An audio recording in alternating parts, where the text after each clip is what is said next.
জগন্নাথ ইউনিভার্সিটির প্রজ্ঞাপন সোসাইটি কর্তৃক আয়োজিত আজকের এই দারুণ সেমিনারের সম্মানিত সভাপতি, আমাদের অত্যন্ত শ্রদ্ধার অত্র ইউনিভার্সিটির সম্মানিত ভাইস চ্যান্সেলর ডক্টর প্রফেসর রইস স্যার, আজকের এই অনুষ্ঠানের অন্যতম প্রধান অতিথি, আমাদের সকলের সুপরিচিত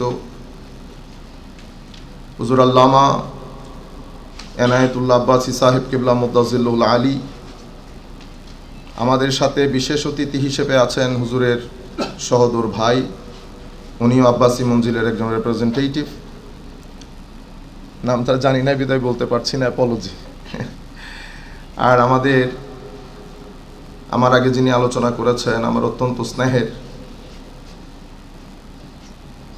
মুফতি সাইফুল ইসলাম বারী সাহেব সহ আমাদের এখানে অত্র ইউনিভার্সিটির অত্যন্ত শ্রদ্ধার সম্মানিত শিক্ষকবৃন্দ রয়েছেন, সম্মানিত ছাত্রছাত্রী এবং অনলাইনের মাধ্যমে যারা আমাদের সাথে যুক্ত হয়েছেন, আমরা সকলের প্রতি আন্তরিক মোবারকবাদ, ধন্যবাদ, সশ্রদ্ধ সালাম জ্ঞাপন করছি। আসসালামু আলাইকুম ওয়া রাহমাতুল্লাহি তাআলা ওয়া বারাকাতুহু। আমার পূর্বে যিনি আলোচনা করেছেন, আল্লাহর দরবারে দোয়া করছিলাম যে আমাদের পক্ষ থেকে কিছু প্রেজেন্টেশন এমন হোক, আমাদের ছেলেরা বের হয়ে আসুক। আমার মনে হচ্ছে দোয়া আল্লাহ কবুল করেছেন। খুব চমৎকার আলোচনা ছিল আমাদের ছোট ভাই মুফতি সাইফুল ইসলাম বারী সাহেবের। আমি অসুস্থতা বোধ করছিলাম, চাচ্ছিলাম যে কোনো রকম যদি আজকে একটা স্কিপ করা যেত, কারণ অনেক আসার পর থেকে অনেক বেশি সফর, সবচেয়ে বড় জায়গা হচ্ছে ঘুম। তো যাই হোক, আল্লাহর তৌফিক অনুযায়ী আজকের সাবজেক্ট ম্যাটারটা the enduring legacy of Karbala towards ethical leadership, social justice and state building. স্বাভাবিকভাবে সেমিনার সিম্পোজিয়াম যখন করা হয়, এগুলো একটু বোরিং টাইপের হয়। ইভেন আমরাও যখন বড় বড় সেমিনারে আমরা শ্রোতা হিসেবে যাই, তো দীর্ঘ আলোচনা হয়, এখানে অ্যানালাইসিস হয়, বিভিন্ন বিষয়ের বিশ্লেষণ হয়, ডিফাইনিং করা হয়, রিডিফাইনিং করা হয়, কিন্তু একটা নির্দিষ্ট সময়ের পরে আমরা বোরিং ফিল করতে শুরু করি। অতঃপর নিদ্রা তন্দ্রা আমাদেরকে ঘায়েল করে বসে। কারণ হচ্ছে আমাদেরকে আল্লাহ রাব্বুল আলামিন আমাদের ডিজাইনটাকে আল্লাহ ডিফারেন্ট ওয়েতে করেছেন। আমরা শুধু কর্পোরিয়াল না, আমরা কর্পোরিয়াল অ্যাজ ওয়েল অ্যাজ নন কর্পোরিয়াল। মানে আমি যদি প্লেন ল্যাঙ্গুয়েজে বলি, we are physical as well as spiritual. অথবা আমাদেরকে আল্লাহ একটা মাইন্ড অ্যান্ড সোল দিয়েছেন। আমরা ফিজিক্যালি আমরা হয়তো কনসেন্ট্রেট করতে পারবো 3 মিনিটস, 4 মিনিটস, 5 মিনিট, মোর দেন 10 মিনিটস। একটা পর্যায়ে এখানে ডিসকানেকশন এসে যায়, মানে উই বিকাম ডিসকানেক্টেড। তো যখন ডিসকানেক্টেড হয়, 5 ফ্যাকাল্টি অফ সেন্সেসের পক্ষ থেকে একটা প্রটেস্ট আসে। সেই প্রটেস্টের ফলাফল অনুযায়ী আমাদের চোখে ঘুম আসে। নন কর্পোরিয়াল সাইড যেটাকে পৃথিবী এখন ডিসরিগার্ড করে। আমি বক্তব্যগুলো এখান থেকে শুরু করতেছি, যাতে আমরা চেষ্টা করব আমাদের মূল বিষয় সেটা যেন টাচ থাকে। আমার নবী সাল্লাল্লাহু আলাইহি ওয়াসাল্লাম, বর্তমান পৃথিবী যদি আমরা ধরি, মানে আমাদের অটোমান এম্পায়ারের পর থেকে আজকের এই সমাজ পর্যন্ত, পৃথিবী উন্নত হতে হতে হতে উন্নতির চরম শিখরে পৌঁছেছে। আমরা সবাই খুব প্রাউডলি বলি, এবং স্পেশালি আমরা যারা কলেজ ইউনিভার্সিটিতে পড়ি, আমরা Europe, America, of course science, technology এবং যোগাযোগের ক্ষেত্রে যেই অ্যামেজিং একটা ডেভেলপমেন্ট এসেছে, সেটা সত্যি প্রশংসনীয়। মানুষের জ্ঞান, মানুষের আকল, মানুষকে আল্লাহ যে অ্যাবিলিটি টু থিঙ্ক এবং যে উইজডম অ্যাবিলিটি বা থিঙ্কিংয়ের যে ক্যাপাবিলিটি আল্লাহ দান করেছেন, এটা যে কত উপরের পর্যায়ে পৌঁছেছে তার মানে চিন্তার বাইরে। কিন্তু অ্যাট দ্য সেম টাইম এই গত 200-300 শতাব্দী পর্যন্ত আমরা আমাদের নন কর্পোরিয়াল সাইডটাকে খুব বেশি ডিসরিগার্ড করেছি, ইগনোর করেছি, অতঃপর অ্যাভয়েড করা শুরু করেছি। আমি আবার বলি, প্রথমে ডিসরিগার্ড করেছি, অতঃপর ইগনোর করেছি, আন্ডারস্টিমেট করেছি, এখন পরিপূর্ণরূপে অ্যাভয়েড করছি। এর ফলাফলস্বরূপ যেটা আমরা ফেস করছি সেটা কিন্তু পৃথিবী জানছে না, সেটা কিন্তু এখন আমরা বাংলাদেশেও ফেস করছি। সেটা কি? যেমন আমেরিকান সোসাইটিতে যান, ইংলিশ সোসাইটিতে যান, আল্লাহ পাকের মেহেরবানিতে বয়স কম হলেও মোটামুটি আমার দেখা হয়ে গেছে। আর ব্রিটিশ পুলিশের সাথে আমি চ্যাপলেইন হিসেবে কাজ করেছি। দেখুন, এখন ইউরোপ আমেরিকার মধ্যে এই যে আপনি নন কর্পোরিয়াল সাইডটাকে যখন ডিসরিগার্ড করেছেন, আপনি বুঝতে পারছেন যে আপনি মিস্টেক করে ফেলেছেন। তখন ওনারা এখন কি করেন? পুলিশের সাথে চ্যাপলেইন রাখেন, আর্মির সাথে চ্যাপলেইন রাখেন, ইউনিভার্সিটিতে চ্যাপলেইন রাখেন, হসপিটালে চ্যাপলেইন রাখেন, পুলিশের সাথে চ্যাপলেইন রাখেন। কাজ কি? কাজ হচ্ছে, চ্যাপলেইনকে যদি আমি এক কথায় বিশ্লেষণ করি, দে আর স্পিরিচুয়াল হিলার। তারা আপনার আধ্যাত্মিকভাবে আপনাকে মোটিভেট করে, ইন্সপায়ার করে। তো আধ্যাত্মিকতার মূল জায়গা হচ্ছে ধর্ম বা দিন। তো আপনি দিনটাকে অ্যাভয়েড করতে পারছেন না। কেন? কারণ দিনটা বাইরে থেকে আসা কোনো বিষয় না, এটা আপনার ফিতরতের অংশ। কোরআনে পাকের মধ্যে একটা আয়াত আছে, ফিতরতুল্লাহ আল্লাতী ফাতারান নাস আলাইহা। এটা আমার প্রাইমোডিয়াল নেচার। প্রাইমোডিয়াল নেচার মানে, একটা এক্সাম্পল দিলে আপনারা হয়তো বুঝতে পারবেন। যেমন আমি আরেকজনের বোনকে বিয়ে করতে চাই, কিন্তু আমি নিজের বোনকে বিয়ে করতে চাই না। এটা আমি যদি জিজ্ঞেস করি এটার কোনো সাইন্টিফিক বেসিস আছে? কোনো দলিল আদিল্লা নাই।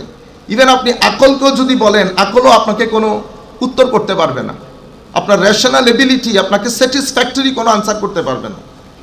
এটার একমাত্র কারণ, এটা ইনবিল্ড রিয়ালিটি, আপনার ফিতরতের অংশ। ফিতরত মানে আপনার প্রাইমোডিয়াল নেচারের অংশ। আপনাকে যদি জিজ্ঞেস করে, আপনি বলবেন আমি ভিতর থেকে আসলে গ্রহণ করতে পারছি না জিনিসটা। এই যে ভিতর থেকে গ্রহণ করতে না পারা, এটা আপনার প্রাইমোডিয়াল নেচার। তো সেম ওয়ে দিন, আল্লাহকে আপনি আপনার অস্তিত্ব থেকে বের করতে পারবেন না। কেন? কারণ you are indebted to him.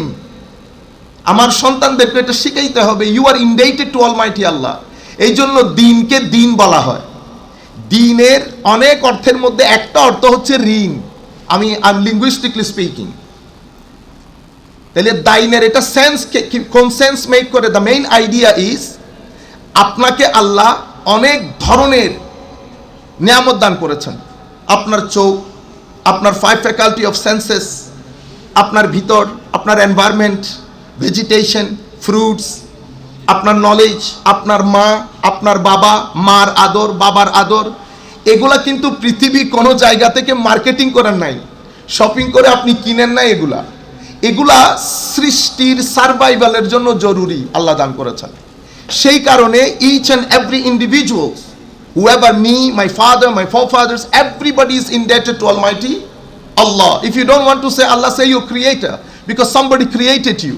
So who created you? You indebted to him because of the blessings that is blessed by him upon you, upon me, upon every individuals.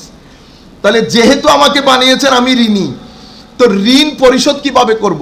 Repay back, I have to pay back. ওই repay যেটা করবেন, যেই দিবসে করবেন, সেই দিবসকে আমরা ইয়াউমুল হিসাব বলি, ডে অফ অ্যাকাউন্টেবিলিটি। আমাকে আমার নিয়ামতের প্রত্যুত্তর করতে হবে, পরিপূর্ণ উত্তর দিতে হবে। যাই হোক, তো এখন ওই দিনকে, ওই আল্লাহ আপনার অস্তিত্বের অংশ, এটাকে আপনি ইচ্ছে করে ডিসরিগার্ড করতে পারবেন না। ধরলেন পৃথিবী ডিসরিগার্ড করা শুরু করেছে। ডিসরিগার্ড করলে কি হয়? ডিসরিগার্ড করলে, ধরেন ইউনিভার্সিটিতে শিক্ষা হবে, পড়ালেখা হবে, রিসার্চ হবে, কিন্তু এই শিক্ষা দিয়ে জাতির পরিবর্তন হবে না। শিক্ষা দুই প্রকার। আমি according to the light off ইমাম গাজালিস ইনস্ট্রাকশন, আমি এটাকে আরো ব্রিফলি বলছি। এক শিক্ষা হচ্ছে, এটা যায় ইনফরমেশন আকারে। ফর এক্সাম্পল, আমি একটা রিসার্চ করব, রিসার্চের জন্য অনেক বইপত্র নিয়েছি। বইপত্র নিয়ে আমি আমার থিসিস অনুযায়ী, আমার মেথোডোলজি অনুযায়ী, যে মেথোডোলজির শিক্ষক আমাকে বলেছেন, আমি ওই মেথোডোলজির আলোকে রিসার্চটা করছি। অনেক ইনফরমেশন গ্যাদার করেছি। গ্যাদার করার পরে কিন্তু আমার ব্যক্তি জীবনে কোনো পরিবর্তন আসে নাই। পরিবর্তন না আসলে হয় কি? বিল্ডিংগুলো অনেক সুন্দর হয়, গাড়ি বাড়ি হয়, রিসার্চ হয়, কিন্তু আমাদের ইনসাইড হাউস যে আরেকটা এনভায়রনমেন্ট আছে, সেটা নষ্ট হয়ে যায়। আপনারা এখন স্বীকার করেন আর না করেন, পৃথিবীর এখন আমাদের যে সোসাইটি, আমরা হয়ে গেছি ইনডোর নেশন বর্তমান সোসাইটি। আগে ছিলাম আমরা আউটডোর নেশন, ফুটবল খেলতাম, সূর্যের আলো, ন্যাচারাল যে ভিটামিনসগুলো আছে আমরা প্রচুর পরিমাণে নিতাম। তো আউটডোর নেশন হওয়ার কারণে আমরা ভিতরে বাহিরে শক্তিশালী ছিলাম। এখন আমরা হয়ে গেছি indoor nation. At the same time আমরা যখন নন কর্পোরিয়াল সাইডটাকে ডিসরিগার্ড করেছি, ভিতরগতভাবে আমরা ফ্রাস্ট্রেশনে পড়ে গেছি। আপনার ভিতর শান্তি পাচ্ছে না, কারণ একটা জিনিস আমি এখন ইসলামিক্যালি বলছি আপনাকে, আপনি অন্যভাবে সাইকোলজিক্যালি বুঝতে পারেন, মানে সাইকোলজির সেন্সে আল্লাহ রাব্বুল আলামিন সব কিছু আমাকে দিয়ে দিয়েছেন, একটা নিজের হাতে রেখে দিয়েছেন, সেটা মানসিক প্রশান্তি। আমরা কিন্তু কেউ মানসিক শান্তিতে নাই। আমাদের সাইফুল ইসলাম বারী সাহেব ওদিকে ইঙ্গিত করছিলেন যে আমরা একটা জায়গাকে ডিসরিগার্ড করছি, যেটাকে ডিসরিগার্ড করলে আপনার যে বৈষয়িক বিষয় সেগুলো আপনাকে ওভাবে সহযোগিতা করবে না। মানসিক শান্তি অসম্ভব বড় প্রয়োজনীয় জিনিস, যেটাকে ডিসরিগার্ড করার কারণে, ধরেন আমেরিকান সোসাইটির মধ্যে সব কিছু আছে, দারুণ দারুণ ঘর, কিন্তু inside house frustration, depression, mental anxiety, family broken, আজীব সোসাইটি। কিন্তু আনফর্চুনেটলি আমাদের এখানে টক শোতে কেউ কথাগুলো বলে না, সবাই শুধু সুন্দর সুন্দর গাড়ি দেখায়, সুন্দর সুন্দর বাড়ি দেখায়, গাড়ি বাড়ি।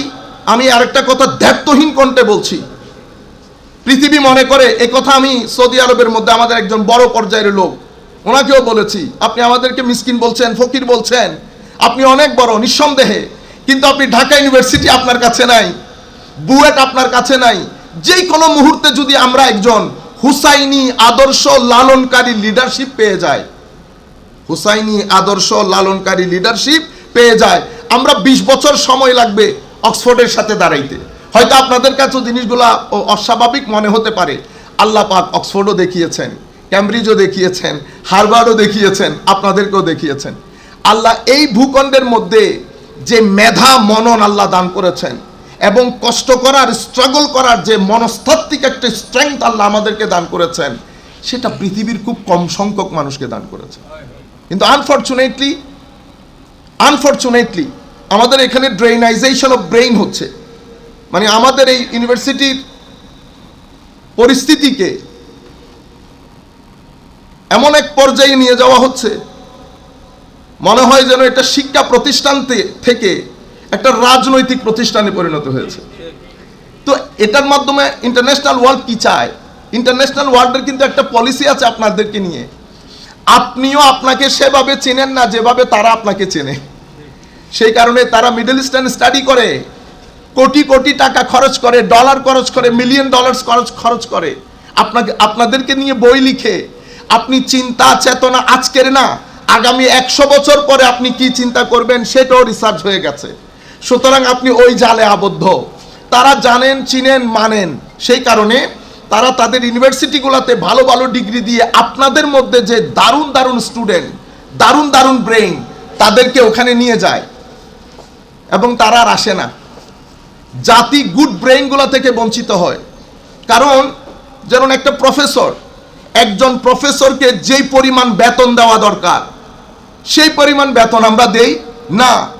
আপনি ক্রিকেট প্লেয়ারকে বেতন দেন, I have no problem with the cricket players, don't get me wrong, don't misunderstand me. I am saying that this is your decision. Which is the main pillar? Which is the main pillar of the society or state building or social justice? I'm not saying that don't evaluate cricket. Of course you do it, whatever you want to do. At Western country, they investing all their money in the footballer. The footballer getting, you know how much money they pay. Even Harvard professor, Harvard professor কে অত টাকা দেওয়া হয় না যত টাকা আপনাদের football প্লেয়ারকে দেওয়া হয়। তো আপনি ইনডাইরেক্টলি কাকে প্রমোট করছেন? আমাদের সোসাইটিতে একই ঘটনা ঘটেছে। আমরা প্রফেসরকে অত টাকা দিচ্ছি না যত টাকা ক্রিকেট প্লেয়ারকে দিচ্ছি। তো আমাদের সন্তানকে যদি জিজ্ঞেস করা হয় কি হবেন, সন্তানরা বলে ক্রিকেট প্লেয়ার হবে। কারণ সোসাইটিকে আপনি ম্যাটেরিয়াল জায়গার মধ্যে নিয়ে যাচ্ছেন। যাই হোক, আমি অন্য জায়গায় চলে যাচ্ছি।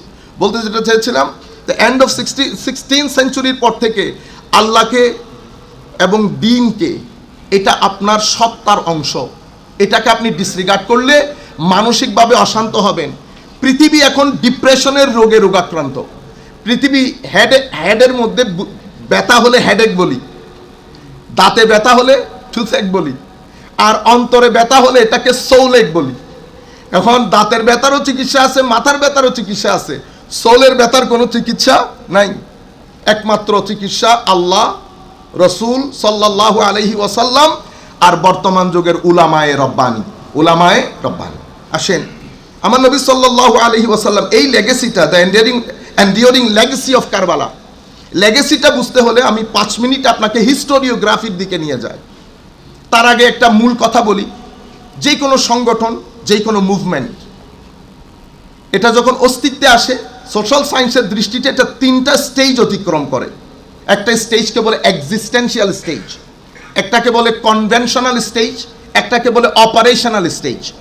আমার নবী সাল্লাল্লাহু আলাইহি ওয়াসাল্লাম প্রথম যেদিন ডাক দিলেন যে আমি নবী, তোমাদের একজন স্রষ্টা আছে, তোমরা যার তার ইবাদত করতে পারো না, যেখানে সেখানে যেতে পারবা না, যেটা সেটা খেতে পারবা না, যেটা সেটা দেখতে পারবা না, এখানে কিছু ডুস ডোন্টস আছে, তুমি নিজেকে চেনো। কারণ আপনি যতক্ষণ নিজেকে না চিনবেন এবং আল্লাহর ডিভাইন প্ল্যান অনুযায়ী নিজেকে না সাজাবেন, তাইলে আপনি এথিক্যাল লিডারশিপ কখনো তৈরি হবে না। এথিক্যাল লিডারশিপ আসমান থেকে আসে না, এথিক্যাল লিডারশিপ আমার থেকে উঠে। আর এথিক্যাল লিডারশিপ যদি আপনি গড়ে তুলতে পারেন, এখানে যে সোশ্যাল জাস্টিসের বিষয়গুলো বলা হচ্ছে এগুলো অনেক পরের কথা। আপনি সোশ্যাল জাস্টিস, আপনি হিউম্যান রাইটস, আপনি কোনো কিছুই করতে পারবেন না যতক্ষণ পর্যন্ত ইন্ডিভিজুয়ালের উপর আপনি কাজ না করবেন। এবং ইন্ডিভিজুয়ালের উপর কাজ করতে গেলে আপনার শুরুর দিন থেকে আপনাকে ওই আন্দাজে ডেভেলপ করতে হবে যেটা রাসূলুল্লাহ সাল্লাল্লাহু আলাইহি ওয়াসাল্লাম করেছেন। আমার নবী সাল্লাল্লাহু আলাইহি ওয়াসাল্লাম শিক্ষক হিসেবে এসেছেন। আসার পরে মক্কা শরীফের মধ্যে আমার নবী এক্সিস্টেন্সিয়াল পিরিয়ড ক্রস করছেন।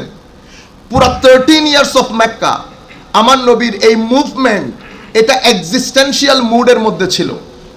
এক্সিস্টেন্সিয়াল মুডের মধ্যে আমার নবী 3টা জায়গায় চমৎকার কাজ করেছেন, যার কারণে আপনি সিভিলাইজেশনের হিস্ট্রি পড়েন, পৃথিবীর ইতিহাসে এত অল্প সময়ে অনলি উইদিন 23 ইয়ার্স পৃথিবীকে এরকম একটা গ্রিন রেভলিউশন দিয়েছেন। গ্রিনটা আমি অ্যাড করেছি, রেভলিউশন দিয়েছেন। গ্রিন রেভলিউশন এই কারণে বলছি, এখানে আমাদেরকে নিয়ে অনেক প্রপাগান্ডা হয়েছে। আমি ছেলেদেরকে বলবো, স্পেশাল ইউনিভার্সিটি স্টুডেন্টকে, আপনারা প্রপাগান্ডা নিয়ে গবেষণা করেন, একটু পড়েন। প্রপাগান্ডা মানে যেটা আমরা এখন নেগেটিভলি ইউজ করি, প্রপাগান্ডা কিন্তু এখন একটা আর্ট হয়ে গেছে। বড় বড় এজেন্সি হায়ার করা হয় প্রপাগান্ডা করার জন্য। মানে আমি রইস স্যারকে ধরেন ইউনিভার্সিটি থেকে, এখান থেকে আমি অব্যাহতি দিতে চাচ্ছি, তো পৃথিবী কি করে, সাথে সাথে করে না, পৃথিবী আগে রইস স্যারের বিরুদ্ধে একটা প্রপাগান্ডা দাঁড় করায়। প্রপাগান্ডা মানে একেবারে অসত্য অথবা 20% সত্য, এমনভাবে উপস্থাপন করে মানুষের ব্রেইন ওয়াশ করে মানুষের একটা মাইন্ডসেট তৈরি করে। ফুল মাইন্ডসেট যখন তৈরি হয়, আস্তে করে জুলুম হয় একটা, যেভাবে ইরাকের সাথে হয়েছে, যেভাবে অন্যান্য দেশের সাথে হয়েছে, ইরানের সাথেও যেটা হতে চাচ্ছিল, যে মানুষকে একটা পুরো পৃথিবীর মানুষকে মোটিভেট করা, অসত্যকে সত্য বলে প্রতিষ্ঠিত করা। আপনারাও ফেসবুকের মধ্যে লাইক দিয়ে দেন, ফেসবুকের মধ্যে কমেন্ট করে ফেলেন। আপনারাও কোন সময় যে পার্ট অফ প্রপাগান্ডা হয়ে যাচ্ছেন বুঝতে পারেন না। শরিয়া নিয়ে ওয়েস্টার্ন ওয়ার্ল্ড, আপনারা অন্যদিকে নিয়ে যায় না, জাস্ট আমি সেকুলারিজমকে বলি। সেকুলারিজমকে অথবা প্রসেস অফ সেকুলারাইজেশনকে পৃথিবীতে এস্টাবলিশ করার জন্য ওয়েস্টার্ন কান্ট্রি সবচেয়ে বেশি টাকা খরচ করেছে কিসে জানেন? শরিয়া শব্দের প্রপাগান্ডা ছড়ানোর জন্য। কেন? কারণ তারা বলটা নিয়েছে আমাদের কোর্ট থেকে। এখন এখানে 2টা বিজনেসম্যান, আপনার এই বছরে টার্ন ওভার হয়ে গেছে ধরেন 50,000 কোটি টাকা, এবং আমাদের সাইফুল ইসলাম বাড়ি করেছে 48,000 কোটি টাকা।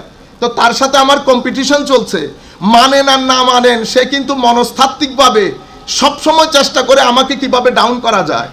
তো অটোমান এম্পায়ার থেকে সিভিলাইজেশনের বল ওয়েস্টার্ন কান্ট্রিতে গেছে, তারা ইনিয়ে বিনিয়ে সবসময় চেষ্টা করে আমাদেরকে কি করার জন্য, ডাউন করার জন্য। এমনিতে আমরা ডাউন, কিন্তু এই যে শরিয়া সম্পর্কে এত বেশি প্রপাগান্ডা হয়েছে, ওয়েস্টার্ন কান্ট্রিতে শরিয়া বললে মনে হয় যেন, please don't do this, don't use this word. আমি একটা সেমিনারে ছিলাম, তো আমি শরিয়া শব্দটা ইউজ করার সাথে স্থানীয় এমপি বলছেন, উনি দেখি একটু ডিসকমফোর্ট ফিল করছেন, এম্বারেসমেন্ট সিচুয়েশন হয়ে যাচ্ছে। তখন আমি বললাম যে আপনি যদি আমাকে 5টা মিনিট সময় দেন, এখানে প্রপাগান্ডা হয়েছে অনেক বেশি। আপনি জানেন শরিয়া বলে কাকে? শরিয়া, দ্য হায়ার অফ শরিয়া, যদি আমি লিঙ্গুইস্টিকলি বলি, শরিয়া মানে হচ্ছে যেটা আপনাকে পরিচ্ছন্ন পানির দিকে যেই রাস্তা আপনাকে গাইড করে সেটার নাম শরিয়া। তো পরিচ্ছন্ন পানি আলমা আসফি, আমরা আবার আরবিতে অত এক্সপার্ট না, আলমা আসফি পরিচ্ছন্ন পানি যেটা আপনার মন শরীর প্রাণ সবকিছুকে শীতল করে, ওই রাস্তা যেটা দেখায় সেটা শরীয়তের লিঙ্গুইস্টিক মিনিং। আচ্ছা, এখন ওইটার সাথে এটার রেলেভেন্স কি? রেলেভেন্স হচ্ছে শরিয়া আপনাকে এমন রাস্তা এমন নিয়ম নীতিতে অভ্যস্ত করতে চায় যেটা আপনার শরীর মন মানসিকতা সবকিছুকে সুশীতল একটা আবহাওয়ার মাধ্যমে আবদ্ধ করে। তো এটার হায়ার অবজেক্টিভ কি? এটার হায়ার অবজেক্টিভ হচ্ছে জালবুল মানাফে ও দারউল মাফাসিদ, মানে আপনাকে ইহকালীন সমস্ত বেনিফিট দেওয়া যেটার মাধ্যমে পরকালীন মুক্তি নিশ্চিত হয়, এবং আপনাকে সমস্ত প্রকার অমঙ্গল থেকে দূরে রাখা। এটার কারণে শরিয়া ফার্দার হায়ার অবজেক্টিভ অফ শরিয়া যখন ডিফাইন করছে, শরিয়া বলছে হায়ার অবজেক্টিভ অফ শরিয়া হচ্ছে হিফজুদ্দিন, আপনার ধর্ম বিশ্বাসকে রক্ষণাবেক্ষণ করা, হেফাজত করা। সেই কারণে আমার নবী কখনো, আমার নবীর এই 23 বছরের তাবলীগে দ্বীনের মধ্যে কাউকে কোনোদিন জোর করে ধর্ম গ্রহণ করার নাই, এবং লা ইকরাহা ফিদ্দিন একটা প্রিন্সিপাল হয়ে গেছে, এখানে ধর্মের মধ্যে কোনো জোর জবরদস্তি নাই। এরপরে হিফজুল আকল, আপনাকে যে আল্লাহ অসাধারণ বিবেক বুদ্ধি দিয়েছেন সেটাকে রক্ষণাবেক্ষণ করা, সেটাকে রক্ষণাবেক্ষণ করতে গিয়ে এই যে মদকে হারাম করা হচ্ছে বা এই সংশ্লিষ্ট বিষয়কে হারাম করা হয়েছে কেন? যাতে আপনার, কারণ এটা আপনার এগিয়ে যাওয়ার পথে সবচেয়ে বড় চাবিকাঠি আপনার আকল। সেই কারণে আমাদের এখানে মদ বা এই সংশ্লিষ্ট যা কিছু আছে যেটা এখানে এফেক্টিভ হয় এগুলাকে বন্ধ করে দেওয়া হয়েছে, হারাম করে দেওয়া হয়েছে। যেমন আপনার হেফজুন নাসল, আপনার বংশকে অপবিত্রতা থেকে রক্ষা করা, সেই কারণে একটা দারুণ বিয়ে প্রথা দিয়েছে। এরপর আপনার হিফজুল মাল, আপনার সম্পদ রক্ষা করা। এই জন্য আমাদেরকে বলা হয়েছে লা তাকুলু আমওয়ালাকুম বাইনাকুম বিল বাতিল, তোমাদের মধ্যে তোমরা অন্যায়ভাবে কারো সম্পদ গ্রাস করিও না। এভাবে শরীয়ত নিজের হায়ার অবজেক্টিভ সেট করেছে, সেটার জন্য ল দিয়েছে এবং একটা দারুণ এক্সিকিউটিভ বডি দিয়েছে যারা এই আইনগুলাকে এক্সিকিউট করবে উইদাউট ইফস অ্যান্ড বাটস। এখানে কোনো বড় লোক ছোট লোক থাকবে না, এভরিবডি, প্রত্যেকেই আইনের নিচে থাকবে, আইন উপরে থাকবে। এটাই হচ্ছে, আমরা বলি না স্বাধীনতার একটা শব্দ ব্যবহার করে না, চেতনা। কারবালার মূল চেতনার মধ্যে একটা বড় চেতনা হচ্ছে আপনি আইনের নিচে, আমার আল্লাহর কালাম আপনার উপরে। এটা হচ্ছে কারবালার অনেক বড় চেতনা, অনেক অনেক চেতনার মধ্যে একটা মৌলিক চেতনা, যেটা বর্তমান সোসাইটির জন্য, সেটা আমেরিকাতে হোক, আফ্রিকাতে হোক, আর আমাদের এশিয়ান সোসাইটিতে হোক, এটা অনেক relevant. Who you are doesn't matter, you are Trump president of America doesn't matter. যদি কোর্ট মনে করে you have to come to the court, you must have to present in the court, because আমরা সবাই এই রাষ্ট্রের জনগণ। আমাদের উপরে আল্লাহ, আমাদের উপরে রসুল্লাহ, আমাদের উপরে আল্লাহর আইন, সভারেনিটি অনলি আল্লাহ। এটাই ইসলাম বলে। আচ্ছা, আমি মূল কথাতে চলে যাই, সময় যেহেতু খুব সংক্ষিপ্ত। এক্সিস্টেন্সিয়াল পিরিয়ড, তাইলে পুরো লেগেসিটা বোঝা যাবে। পুরো এক্সিস্টেন্সিয়াল পিরিয়ড আমার নবী মুভমেন্টটাকে সাজিয়েছেন কি করে? আমার নবী রেসিটেশন অফ কুরআন, মানে ডিভাইন টেক্সট, এরপরে purification which is really important, এবং এডুকেশন। তাহলে এই তিনটা জিনিসের উপর আমার নবীর পুরো মুভমেন্ট আমার নবী বেস করেছেন। Recitation, purification, education. পিউরিফিকেশন কেন প্রয়োজন? পিউরিফিকেশন মানুষকে মানুষ করার জন্য। বেটা এত কষ্ট করে আসলাম। মানুষের মধ্যে দুটি বৈশিষ্ট্য, যেটা সূরা 3-এর মধ্যে আল্লাহ উল্লেখ করেছেন, ওয়াত-তিন ওয়াজ-জাইতুন ওয়া তুরে সিনিন ওয়া হাযাল বালাদিল আমিন লাকাদ খালাকনাল ইনসানা ফি আহসানি তাকওয়িম সুম্মা রাদাদনাহু আসফালা সাফিলিন। আপনি যদি legacy of Karbala, ethical leadership যাই আপনি এখানে লিখেছেন, সব কিছু যদি আপনি লাকাদ খালাকনাল ইনসানা ফি আহসানি তাকওয়িম কেন্দ্রিক করেন, তো এটার ডেমনস্ট্রেটিভ রুল হচ্ছে ইমাম হুসাইন। তাইলে মানবের সামনে দুটি লাডার বলতে আমরা বাংলাতে কি বলি, মই। দুটি মই, একটা মই দিয়ে হয়, এটা আপনার চয়েস। আপনার ভিতরে দুইটার শক্তি আল্লাহ দান করেছেন, চয়েস ইজ ইয়ার্স। আপনি হয় উপরের দিকে উঠবেন, তো উপরের দিকে উঠতে হলে আপনার 5 ফ্যাকাল্টি অফ সেন্সেসের ইউজকে, যেটা আপনি সেন্স অফ পারসেপশন বলেন, এটার সেন্স, এটার ইউজকে আপনি পজিটিভ করতে হবে। আর আরেকটা মই নিচে দেওয়া, যেটা সুম্মা রাদাদনাহু আসফালা সাফিলিনে নিয়ে যায়। তাইলে উপরের মই হুসাইনি, নিচের মই ইয়েজিদি। এখন আপনি কোন লেগেসি ধারণ করবেন ইস আপ টু ইউ। আমাদের দিকে দেখেন, আমরা কি নিচের দিকে যাচ্ছি না উপরের দিকে যাচ্ছি? আমরা বলি হুসাইনি চেতনার কথা, কিন্তু আপনার নিচের দিকে যাচ্ছি। তাইলে বুঝতে হবে আমরা শুধুমাত্র হুসাইনের কথা মুখে বলি, ধারণ করি ইয়েজিদিও, সেই কারণে আমরা নিচের দিকে যাচ্ছি। নতুবা আমরা দুধে মিশাইতে পারতাম, বাচ্চাদের দুধে মিক্স করতে পারতাম। আমাদের একটা রেস্টুরেন্টের খাওয়া আপনি খেতে পারবেন, আমি বড়গুলা কথা বলছি না, একটা রেস্টুরেন্টের খাওয়া আপনি খেতে পারবেন। পৃথিবীর কোনো সিভিলাইজেশনকে যদি আপনি বুঝতে চান, তা আমি তো লেখাপড়া নাই আমার, আমরা কি করে বুঝবো? আমরা বুঝবো ওই রাস্তায় দাঁড়িয়ে। আপনি গাড়ি চলাচল দেখলে রাস্তায় বুঝতে পারবেন এদের সিভিলাইজেশনের প্যারামিটারে মিটার কোন দিকে আছে। যদি গাড়ি, আপনি আমাদের রোডে যান, সৌদি আরবের রোডে যান, আমাদের এখান থেকে যারা সৌদি আরব যায় তারা মনে করে এটা দারুণ ট্রাফিক সিস্টেম, কিন্তু ইংল্যান্ড আমেরিকা থেকে যারা আসে তারা মনে করে ভেরি পুয়ার ট্রাফিক সিস্টেম। আবার আপনি ইংল্যান্ডে যান, দারুণ ট্রাফিক সিস্টেম। ইংল্যান্ডের লোক যখন আমেরিকাতে যায় তারা মনে করে ওহো no no no, this is not right পোর্স ট্রাফিক সিস্টেম। আপনি এই কারণে আমেরিকান লোক জাতিগতভাবে অনেক রুড, সেটা তাদের গাড়িতে, সেটা তাদের গাড়ির পরিচালনায় সবকিছুতে উদ্ভাসিত হয়। আবার আমাদের ইংল্যান্ডের লোক জাতিগতভাবে ভদ্র, সিভিলাইজড। এটা আপনি গাড়ি চালালেই বুঝতে পারবেন। তা আমি আপনাদেরকে যেদিকে বুঝাইতে চাচ্ছি যে দুইটি লাডার, একটি উপরের দিকে নিয়ে যায়, একটি নিচের দিকে নিয়ে যায়, একটা হুসাইনি লাডার, একটা ইয়েজিদি লাডার। আর কারবালার চেতনা, এথিক্যাল লিডারশিপ, এটার মূল বিষয় হচ্ছে আপনার ব্যক্তিকেন্দ্রিক। আপনি যখন নিজের ভিতরকে পিউরিফাই করবেন, পিউরিফাই করলে কিছু ক্যারেক্টার আপনার ভিতরে ডেভেলপ করে।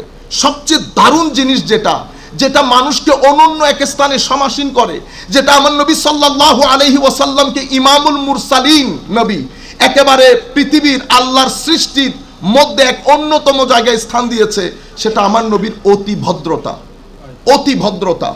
ভদ্রতা, নম্রতা, সহনশীলতা। এটা তাসাউফ তরিকত যারা আমরা প্র্যাকটিস করি বা আমরা যেই রাস্তার কথা বলি, সেই রাস্তারও one of the main pillar ভদ্রতা। এবং এই ভদ্রতা যখন থাকবে আপনার ভিতরে, ভদ্রতা আরো কিছু জিনিসকে অ্যাড করে নেয়, জেনারসিটি। ভদ্রতা আরেকটা জিনিসকে অ্যাড করে নেয়, সহনশীলতা। তো যখন লিডার ভদ্র হবে, জেনারস হবে, সহনশীল হবে, আপনার এখানে যে এথিক্যাল লিডারশিপ এবং সোশ্যাল জাস্টিস বলছি, সেটা অটোমেটিক্যালি এস্টাবলিশ হয়ে যাবে। আপনি এর বাইরে যদি আপনি সিস্টেম্যাটিক্যালি ইউনিভার্সিটিতে যদি প্রেস কনফারেন্স করে সোশ্যাল জাস্টিস এস্টাবলিশ করতে চান, হবে না। আমার নবী বদরের যুদ্ধ করলেন, পুরা পৃথিবী তখন হিউম্যান রাবিশ হিসেবে পরিচিত। আপনারা জানেন বদরের যুদ্ধ হয়েছে, বদরের যুদ্ধে মুসলমানরা জিতে গেছে। আমার নবী সাল্লাল্লাহু আলাইহি ওয়াসাল্লাম যুদ্ধবন্দী যারা হয়েছে, ওয়ার প্রিজনার, তখন পৃথিবীর dominant international law for war prisoner was to slaughter. আমার নবী বলছে wait, this was the first amendment in the international law with regard to the war crime, with regard to the war prisoner. তা আমার নবী বলছেন দাঁড়াও, এদের মধ্যে যাদের টাকা, কারণ আমার নবীর কাছে তো আর অত টাকা নাই মুসলমানদের কাছে, নিজেরা খাইতে পারে না, আপনাকে রাখবে কোত্থেকে? তো আমার নবী চাচ্ছেন অল্টারনেটিভ একটা ওয়ে আউট বের হোক, আমি হত্যা করব না। অনেক কথা বলার পরে একটা দারুণ জিনিস বলেছেন আমার নবী, তোমাদের মধ্যে কেউ শিক্ষিত আছে? কেন? আমার মদিনা শরীফের 10টি বাচ্চাকে তুমি যদি অক্ষর জ্ঞান দিতে পারো, তুমি ফ্রি। এটা পৃথিবীর ইতিহাসের first literacy movement in the history of the world. Unfortunately আমরা এগুলো মেনশন করতে চাই না, কারণ পৃথিবী আমাদেরকে বুঝিয়েছে শরিয়া, দিন, ইসলাম এগুলা বললে আপনি ব্যাকওয়ার্ড, এটা ওয়েস্টার্ন ওয়ার্ল্ডের সাথে, প্রসেস অফ সেকুলারাইজেশনের সাথে এগুলা যাবে না। কিন্তু আমি বলছি, আজকে আমার 10 মিনিট দেওয়া হয়েছে, আমার বক্তব্য শুরু করি না এখনো, মূল বিষয় আসে। আমি হিস্টোরিওগ্রাফি বলতেছিলাম মাত্র। আমি আপনাদেরকে বুঝাইতে চাচ্ছি যে আসেন আমরা বের হয়ে আসি। আমাদেরকে ভুল বোঝানো হচ্ছে, আমাদেরকে ভুল ডাইরেকশন দেখানো হচ্ছে। ঘরে ঘরে আমাদের অটিস্টিক ছেলেপুলে, আজকে আমাদের ছেলেপুলেরা ধর্ম সম্পর্কে কনফিউজড হয়ে যাচ্ছে। ম্যাক্সিমাম ইউনিভার্সিটি স্টুডেন্ট ধর্ম সম্পর্কে কনফিউজড হচ্ছে। আর কিছু ইউনিভার্সিটি স্টুডেন্ট এটার রিয়াকশন স্বরূপ আমরা তাদেরকে যে দিন শিখাচ্ছি সেটা আমাদেরকে উগ্রতার দিকে নিয়ে যাচ্ছে। আমরা উগ্র হতে পারবো না, আমরা ধর্মহীন হতে পারবো না। উগ্রতাও অস্থিরতার দিকে নিয়ে যাবে, ধর্মহীনতাও অস্থিরতার দিকে নিয়ে যাবে। আমরা মাঝপথে আসবো, যে পথে শাহজালাল ইয়েমেনিরা চলেছেন, যে পথে আল্লাহর ওলিরা আমাদেরকে শিক্ষা দিয়েছেন, সেই পথে কোনো হিংসা নাই, কোনো অভদ্রতা নাই, কোনো হানাহানি নাই। আমার বিহেভিয়ার বলে দেবে। আল্লাহর ওলিদের কাছে এসেছে, ইমামে হুসাইন রাদিয়াল্লাহু তাআলা আনহুর কাছে এসেছেন, কখনো ধর্ম কবুল করে এটা বলতে হয় নাই। ব্যবহার, বাবা মহিউদ্দিন আমেরিকার বুকে গেছেন, পেনসিলভেনিয়াতে ওনার মাজার, উনি তো ইংরেজিও জানতেন না, কাউকে তো বলেনও নাই ধর্ম কবুল করেন। বসেছেন, মানুষ এসেছে, সৌবতে থেকেছে, ধর্ম কবুল করেছে। আমার মূল জায়গা যেটা, আমি চাচ্ছি না যে একেবারে মানে অনেক বেশি একাডেমিক করে বক্তব্যটা রাখি, যদিও আমি ওভাবে করে এসেছিলাম হিস্টোরিওগ্রাফিটা বলার জন্য, হিস্টোরিওগ্রাফিটা শেষ করে দেই। এক্সিস্টেন্সিয়াল ফর্ম আমার নবী মক্কা শরীফে শেষ করেছেন। বাবা মহিউদ্দিন কেবলা কাবা আপনারা গুগল করলে আপনারা দেখতে পারবেন। আমেরিকান সোসাইটিতে, মেইন স্ট্রিম সোসাইটি দলে দলে ইসলাম কবুল করেছে, অথচ ব্যক্তি ইংরেজিও বলতে জানতেন না। যাই হোক, এক্সিস্টেন্সিয়াল ফর্ম আমার নবী শেষ করেছেন। এই এক্সিস্টেন্সিয়াল ফর্মে আমার নবী প্রেজেন্টেশন যেটা দিয়েছেন, হাইলি প্র্যাগম্যাটিক, সিস্টেম্যাটিক, অনেক সায়েন্টিফিক, অনেক রেশনাল ওয়েতে। এবং আমার নবীর এই সব কিছুর মূল ছিল মাহাব্বা, প্রেম, মানুষের প্রতি প্রেম। এটার কারণে আমার নবী খুব বেশি বিশৃঙ্খলায় যেতেন না। এবং আল্লাহরও নিষেধ ছিল, খবরদার মক্কা শরীফে তোমরা কোনো আর্মস হাতে নিতে পারবে না, ইভেন ফর সেলফ ডিফেন্স নিতে পারবে না। আমার নবী চাচ্ছিলেন এমন একটা সোসাইটি গড়ে তুলতে, যারা একাডেমিক হবে, লেখাপড়া থাকবে, নেতৃত্বের প্রতি অবিডিয়েন্স থাকবে, ভদ্র হবে, নম্র হবে। তো মানুষ কিন্তু বাড়ে নাই, মানুষ 450-500-এর ভিতরে। তো কুরাইশরা মনে করছিল যে না, এটা মরে যাবে, 450-500 মানুষ দিয়ে তার সারভাইভ করা যাবে না। এই কথাটা তারা বুঝে নাই। আমার শিক্ষক বলছিলেন, বেটা, হুসাইনিয়ত এবং লেগেসি আর ইয়াজিদিয়তের লেগেসি, এটা বুঝতে হলে তুমি এভাবে বুঝো, হুসাইন পাওয়ারটাকে হক মনে করেন নাই, হককে পাওয়ার মনে করেছেন। হককে পাওয়ার মনে করা, হককে পাওয়ার মনে করা, সত্যটাকে, ট্রুথকে শক্তি মনে করা, এটা হুসাইনিয়ত। আর শক্তিকে হক মনে করা, এটা ইয়াজিদিয়ত। আপনি যখন শক্তিকে হক মনে করবেন, তো either you are theocratic or you are autocratic, অথবা ডিক্টেটর, বুঝতে পেরেছেন? অথবা আপনি মনে করতে পারেন ইউ আর হাইব্রিড রেজিম, কারণ গণতন্ত্র হয় ফুল ডেমোক্রেসি, হয় ডিফেক্টিভ ডেমোক্রেসি, অথবা হাইব্রিড রেজিম। আমরা আসলে তো ফুল ডেমোক্রেসি না, ডিফেক্টিভ ডেমোক্রেসি না, হাইব্রিড রেজিম।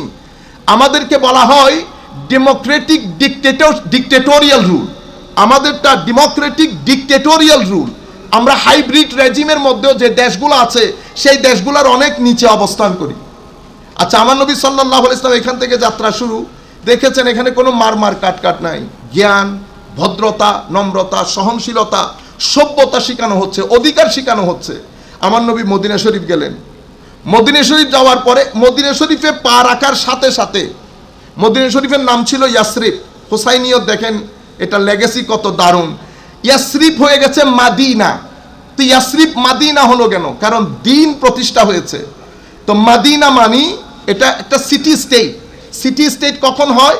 যখন একটা দেশের ল গিভার থাকে এবং যারা সাধারণ জনগণ থাকে তারা অনেক শিক্ষিত, সুশীল, সভ্য থাকে। আইনের এনফোর্সমেন্টের কারণে, কারণ এটা ডিক্টেটোরিয়াল না, এটা যা মন চাই তা না। সেই কারণে দিন প্রতিষ্ঠা হওয়ার কারণে মদিনা হয়েছে। আমার নবী প্রথম সেখানে গিয়ে একটা সংবিধান রচনা করেন। সেই সংবিধানের মধ্যে স্পষ্ট ঘোষণা, এখানে who you are doesn't matter, which family you belong to doesn't matter. আইনের কাছে সকলেই সমান, সকলের অধিকার নিশ্চিত করতে হবে এবং মানুষের যে বেসিক নিডস এগুলা নিশ্চিত করতে হবে। সেটার উপরে আমার নবী মদিনার সনদ রচনা করেন, the first written constitution in the history of the constitution. এখান থেকে দিন কনভেনশনাল মুডে ঢুকে যায়। আমার নবীর দিন কনভেনশনাল মুডে ঢুকে যায়।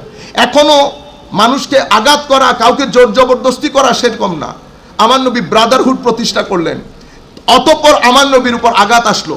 আঘাত আসার পরে বদরের যুদ্ধে একটা দারুণ ঘটনা ঘটে যায়। কনভেনশনাল মুড থেকে স্ট্রেইট ওয়ে আমার নবীর দিন অপারেশনাল মুডে ঢুকে যায়। তখন ব্যক্তির সামগ্রিক জীবনকে আমার নবীর দিন ইনস্ট্রাকশন অপারেট করা শুরু করে। এই টোটাল প্রসেসটা ছিল অসম্ভব পিসফুল, অসম্ভব টলারেন্ট। এই টোটাল প্রসেসটা জ্ঞান নির্ভর ছিল। মানুষ দলে দলে ঢুকছে।